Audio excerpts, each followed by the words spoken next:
Nous voici à La Motte-Landéron, petit village tranquille voisin de Marmande, en Lot-et-Garonne. Marmande, connue pour ses tomates, est également connue pour avoir une des meilleures pistes de grass-track en Europe.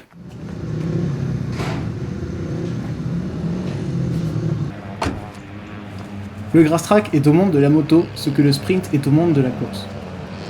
Des machines toujours en dérapage, à l'équerre comme on dit dans le jargon, des pilotes toujours au coude à coude et qui n'ont que 4 tours de 500 mètres chacun pour remporter la manche. Des courses intenses, violentes et très viriles. Les motos qui pèsent 78 kg sont dépourvues de tout élément inutile, comme les clignotants, les rétros ou même les freins. Ici, pas d'essence ou de diesel, le méthanol prime pour ces moteurs surpuissants, développant pas loin de 85 chevaux pour boucler un tour en moins de 20 secondes, rendant chaque chute spectaculairement dangereuse. 90% de la course se fait entre le départ et le premier virage, moment décisif où chacun des 4 pilotes va tenter de se propulser à la première place.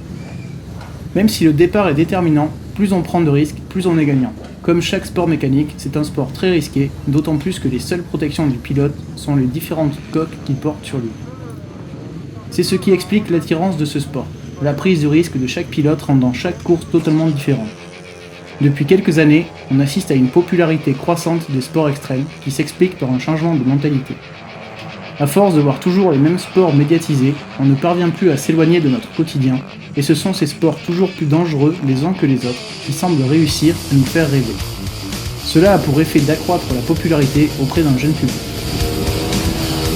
Il y a de plus en plus de jeunes pratiquant ces sports, mais le grass track reste tout de même différent des autres sports mécaniques, puisque largement moins médiatisé et proposant des caractéristiques différentes. Ici, nous entrons dans le monde de la vitesse et de la nervosité, mais également et surtout du dérapage.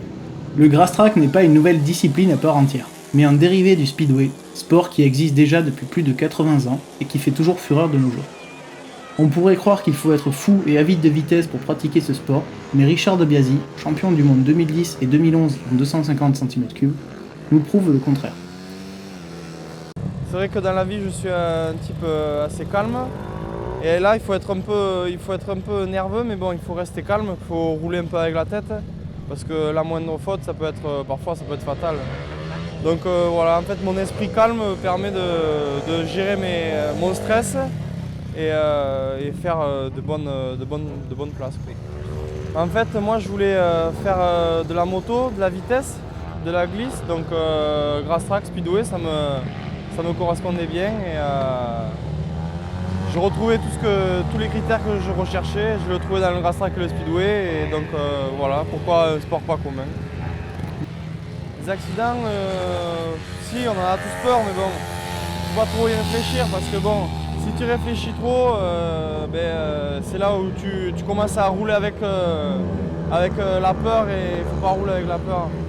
J'ai eu un accident cet été, je me suis bien fait mal et je suis remonté de suite sur la moto pour éviter de rester sur un échec. Et donc oui, l'accident on en a tous peur, mais bon, il faut pas y penser et voilà, c'est comme ça. Et les médiatisés, le problème c'est qu'en France on n'en voit pas beaucoup, donc ça c'est le problème, quoi, voilà.